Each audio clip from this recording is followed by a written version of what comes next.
Welcome, ladies and gentlemen. I felt like that was a fitting song for how things have turned out this weekend for my teams. uh, kind of rough this weekend, man. Kind of rough, but we here, man. We Kinda. here. Kinda. We here, ladies Let and me tell gentlemen. y'all, it's a cold 10. Get those chains off that door. Everything that could go wrong did go wrong. Now, I will say that it wasn't only us. It's a couple teams that had some bad homecomings. Bad HBCU homecoming is a rough way to go, boy. I'm gonna But say yeah, this is the weekend of, and I hate to say it because I don't want to include my team, but this was kind of like separation weekend, especially in football. Like everybody that was kind of like, they're in the picture, they're in the mix. Maybe they can do this, maybe they can do that. If they, all that got separated, all of that oil drop. It was none of that especially in college football. Pro football is a little bit longer season. You can kind of rebound depending on what you have to do. But college football, lot of boy, we exposure. got we got slime in the ice machine, boys. What? Okay, uh, uh, ladies and gentlemen, we are here with the pregame episode 124, Monday Night Raw, around the league edition. We are here, as you know, we start off with a little bit of humor, uplifting, and some violence when necessary. Just to get started, let's yeah, I don't know how that gonna work.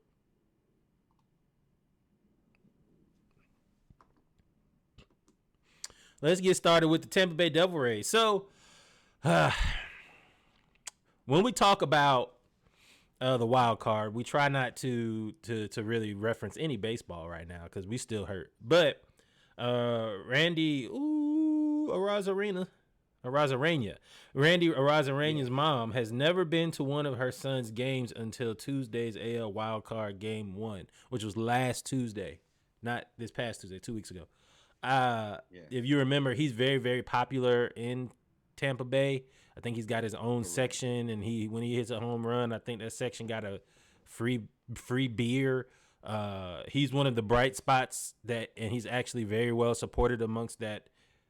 I hate to say it, but dwindling crowd in Tampa Bay. So it was pretty awesome that he was able to not only have his mom there for the first time and see him play professional baseball, but also she threw out the first pitch.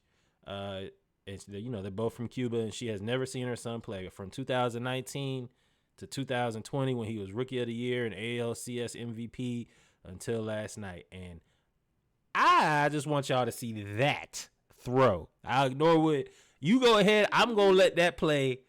I'm gonna keep letting Nope. that play over and over. That's There are a few things here. If y'all been watching the pod, and we know you do, always remember, like, follow, subscribe. We've been covering his ascension in baseball the entire time. He's been knocking home runs out, like Reggie said. He's a crowd favorite down there in Tampa. He is originally Cuban. This is the first time his mother's got the chance to watch him play. That is fantastic. That is beautiful.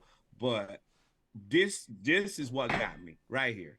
We just recently saw Stephen A. Smith go out and throw one of the worst first pitches I've ever seen, only rivaled by people like 50 Cent. And Jay-Z, But we if you, have seen the yes, gangsterest of gangsters.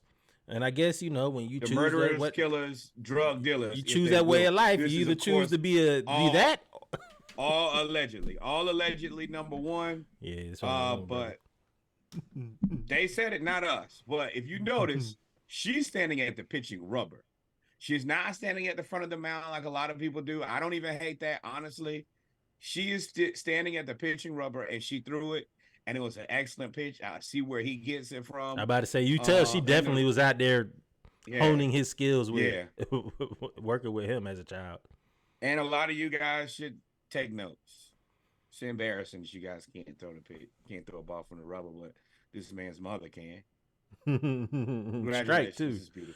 It was definitely a special moment, man. Unfortunately, the Tampa Bay Devil Rays did end up losing that series, but hey, sometimes it's not about wins or losses; it's about moments with your family.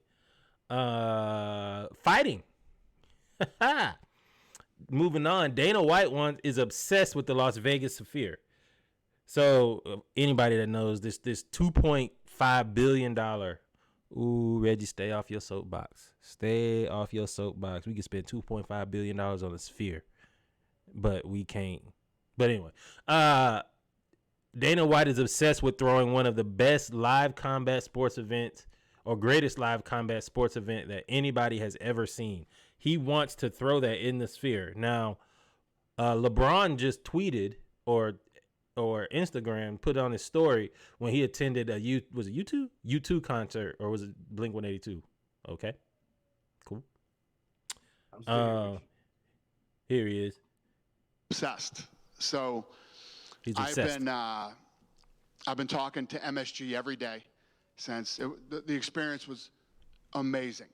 Have you guys gone yet? Have any of you gone? It's special. It's incredible. So, yes, I have been torturing them since I left on Saturday. I literally had my secretary call and make but incredible. Obviously, because Ryan. Okay, Bob gonna put up the money. I'm upset.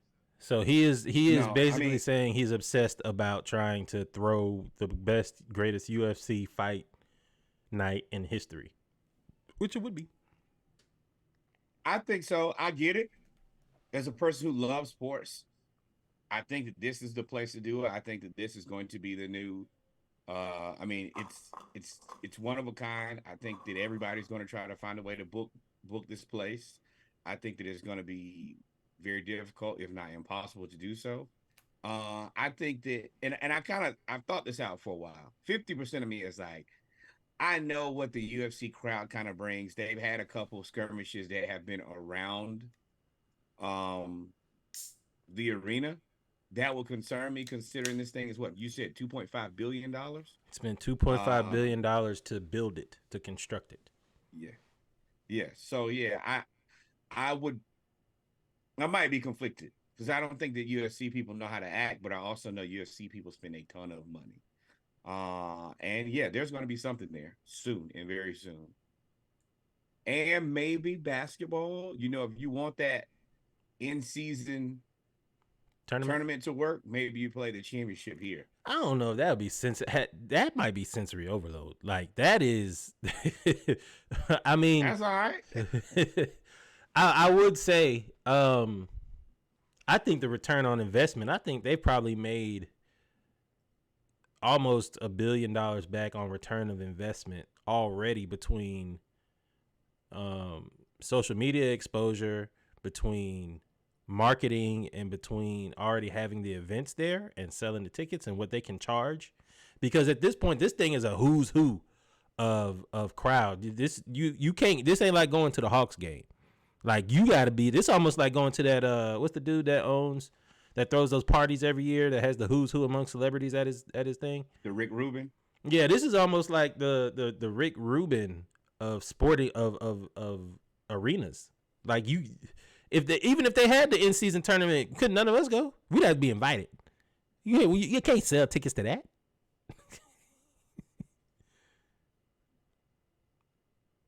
Are you there? No. Yeah, I'm trying to think. Why not? Why can't you sell tickets to this?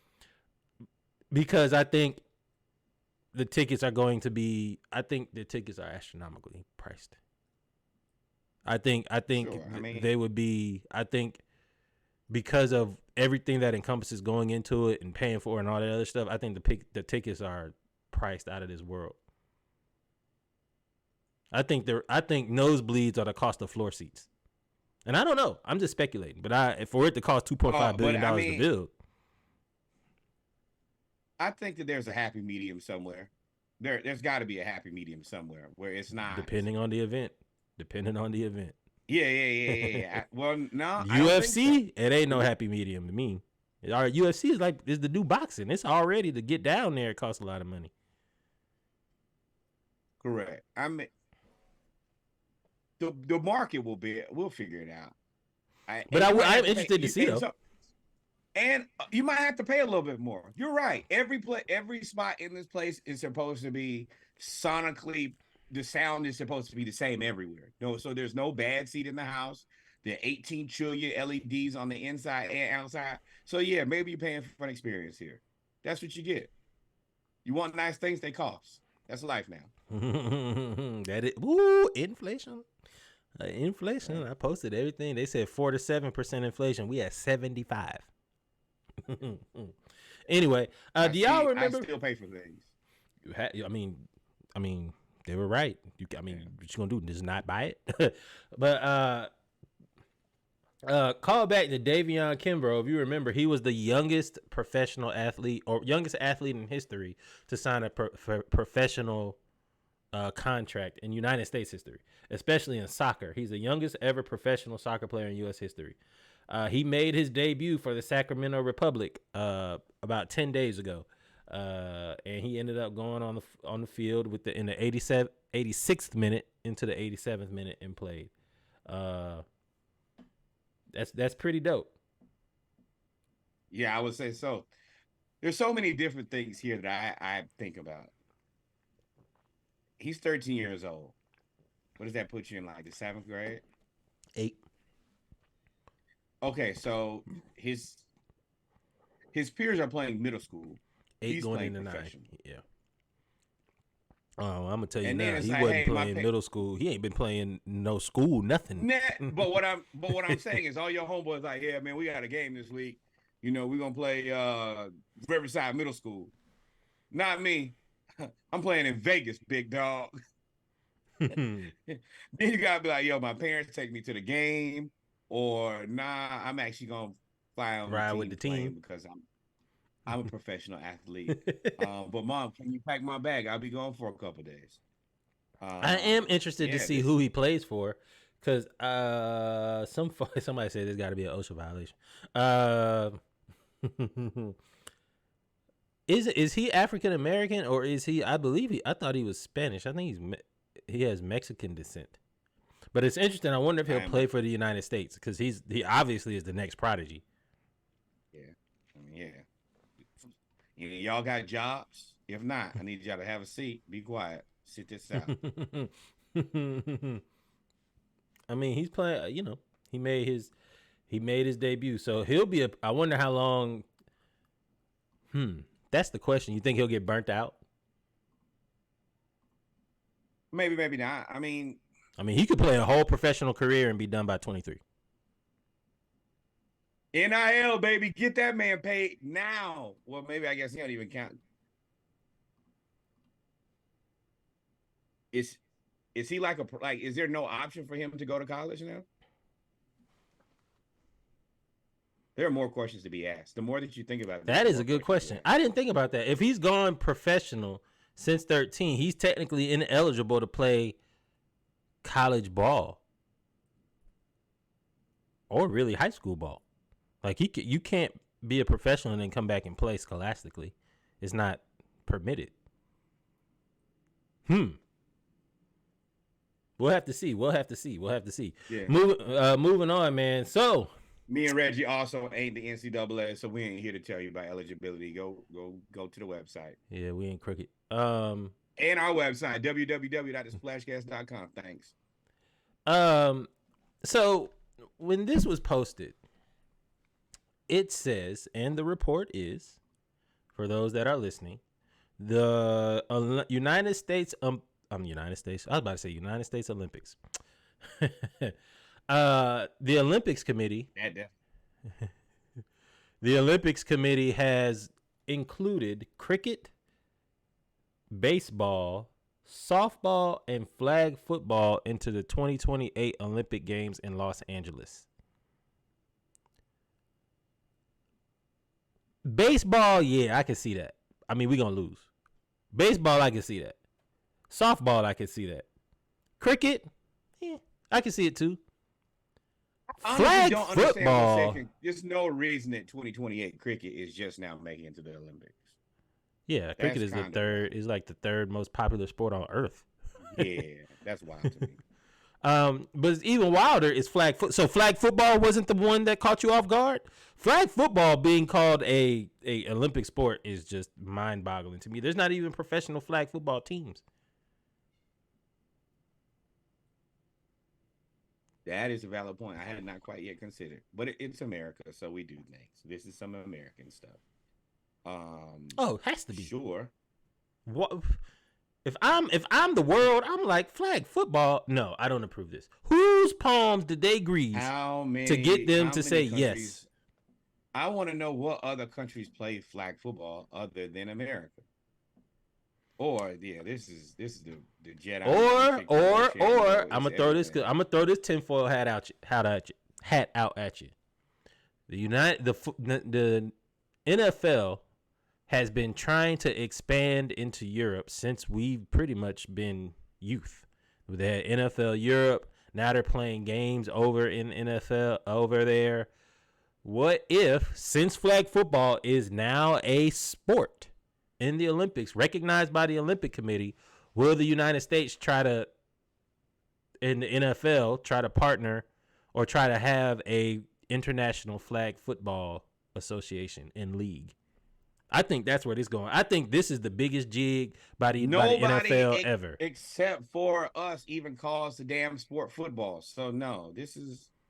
I'm telling you, this is the biggest jig I think the NFL is going to have. This is the next pickleball. Why would you add flag football or not pickleball? Or maybe pickleball is already there. Pickleball is bigger than flag football at this point. But I'm telling you, the NFL has been trying to expand into Europe forever. They've had so many failed attempts to do like NFL Europe. They put the Jacksonville Jaguars played 2 games over there. They're essentially the London Jaguars, and then they just played another game over there. I'm pretty sure that they are going, since you can't really expand the NFL into Europe. It's kind of impossible unless you make them play every home game would then be an away game. So you'd have 17 away games for a team unless they move there. But if you were to have an international flag football league and set it up like the soccer leagues around the world, now you own to something. So now you own to something. It's a little tricky. The Jacksonville Jaguars thing is their owner. That's his thing. Yes. That's his own personal mission, which I don't hate, but I don't necessarily equivocate that with the rest of the league. That's his own thing. The league plays ball with that, but at the end of the day, I don't think they're really interested in that. And you don't think the league is interested in expanding the brand into Europe? Nope. I think that they're talking about it so that they can have an international brand. But no, I think that we know baseball ain't interested. And honestly, baseball is already it's already international. Why wasn't baseball there? Yeah, but I'm thinking if you think about it, baseball is the sport that should have a Mexican team. They do. They have the international base. They have the baseball tournament. No, what I'm saying is like in the MLB, there should be a Mexican baseball team. You mean like Mexico City? Yeah, if you're looking at 2 cities, Toronto has a team, then it's no way Mexico City don't have a baseball team. I mean, that gets into diplomatic relations and that, you get there. Which could surely improve right now for both parties. But with that said, this is a jug, bro. We know what this is. This is the reason you come to our podcast and nobody else. This is America doing America. I'm telling you, NFL, watch what I say. We'll move on. Watch what I say. NFL going to debut some type of flag football or something. They already got the groundwork laid. It's charity now. They set up flag football leagues and do that, get everybody involved, women and men, blah, blah, blah. All of that's been laid. All that foundation is there. All you got to do is just execute. So we'll see.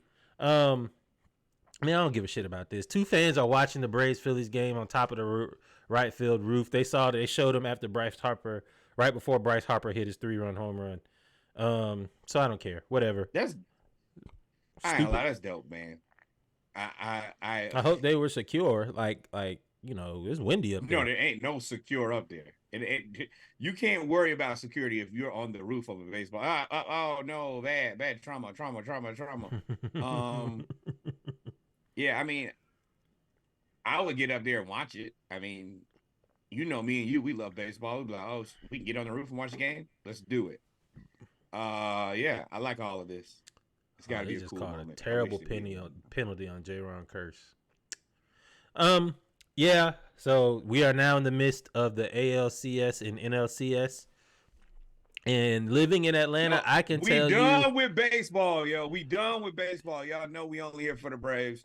Catch us next season. living in Atlanta, I can tell you that nobody is talking about baseball here. Like there is no, they have. I guarantee you, the ratings got to be -4. Like there's no way that there's nobody watching baseball in the Southeast. It's not on nothing. They got Nah. And out you of there. got to think about it. You about to miss all the markets here soon. Atlanta, toast. New York, toast. L.A. Philly's still hanging around. LA, toast. Houston, you'll count your days, buddy. Y'all down 0-2? Adios, mi Yeah, but amigos. There it is. the you still get that money from Dallas though, Arlington, Dallas area with the Texas Rangers. Wait. Hold on. Let's go back here. It says an estimated 20 million individuals in more than 100 countries currently play flag football, which is growing. Okay, not bad. We be wrong sometimes. 20 million people. NFL. This is the NFL's counter to the NBA Africa stuff. To me, Wait, that's gonna be hold the on. next thing. And if you go right here to football operations, it tells you plain as day, the International Federation of American Football is the global governing body responsible for the American football around the world. Over 70 nations are IFAF members. Oh, and there's been a championship every other year. Austria, France, Canada, and then America took over. They done seen a little, and when America took over, they saw some money, and what happened? Now it's in the Olympics. I'm telling you. But anyway, and there's men's and women's too. Kudos, yeah. I guess. Well, that was the basis of flag football, is for youth and to be able to include women as well. Before all the tackle leagues came out for women. And finally, so dog, Stephen A. Smith has he got that raise.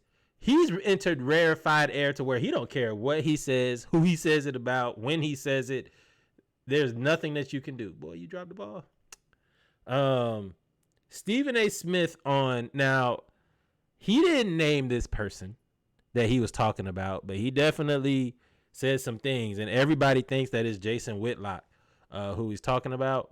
And Stephen A. Well, let's just see what he has to say about it. People out there that want me to address other names. There's one particular person who will remain nameless, and I will not deny it. I think he's a fat, no-good bastard who I despise to the core. That is not Marcellus Wiley I'm talking about. It ain't hard to figure out who the hell I'm talking about. I'm where I'm at. That particular individual is where he's at. And I'll leave it at that. And no, I'm not talking about Marcellus Wiley again. No, I'm not talking about my former colleague on First Take. No, I'm not talking about them. They ain't fat bastards. Wow. Oh, okay, goddamn.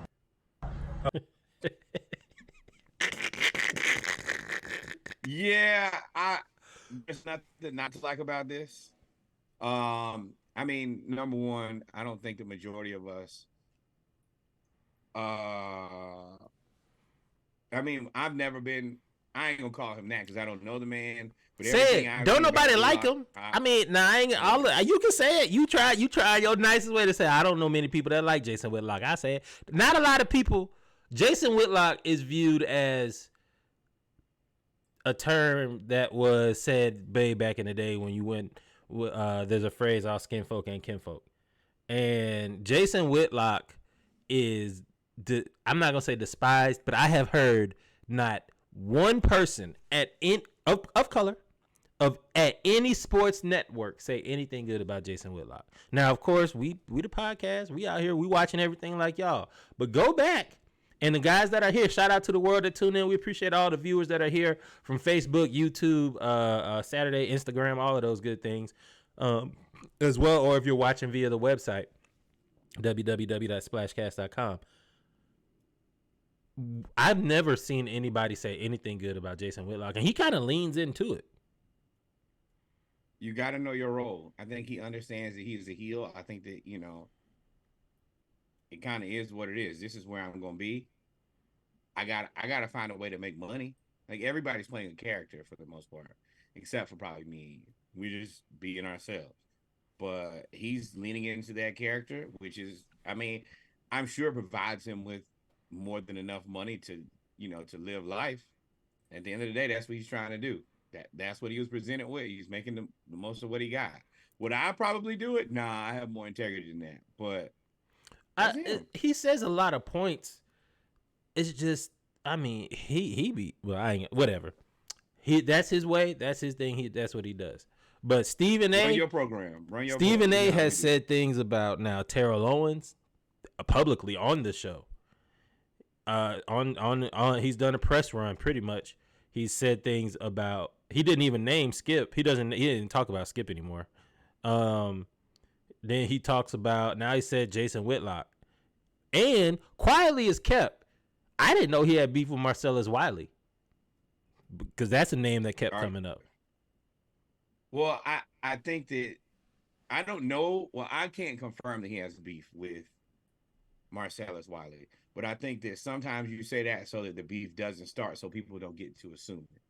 Because, I mean, he's a larger African-American male, and they have worked together in the past. Now, is there beef? I'm not sure, but I could see how people could just kind of piece that together and assume that that's what he was talking about. So I think that this was more of a clarification so that doesn't happen. Hey, I wanted to be very clear who it ain't. I hear you. Well, ladies and gentlemen, we've come to the end of the pregame where we talked about Dana White trying to throw the biggest or greatest live combat sports event in the world, in the history of the world, or at least in modern history, at the Sphere in Las Vegas. Then you have the 13-year-old soccer prodigy made his debut. Flag football is now an Olympic sport. Again, flag football is now an Olympic sport. We are not joking. And Arozarena's mom threw out the first pitch after seeing her, or before seeing her son play in a professional capacity for the first time in her life. And of course, Stephen A. Smith hates Jason Whitlock.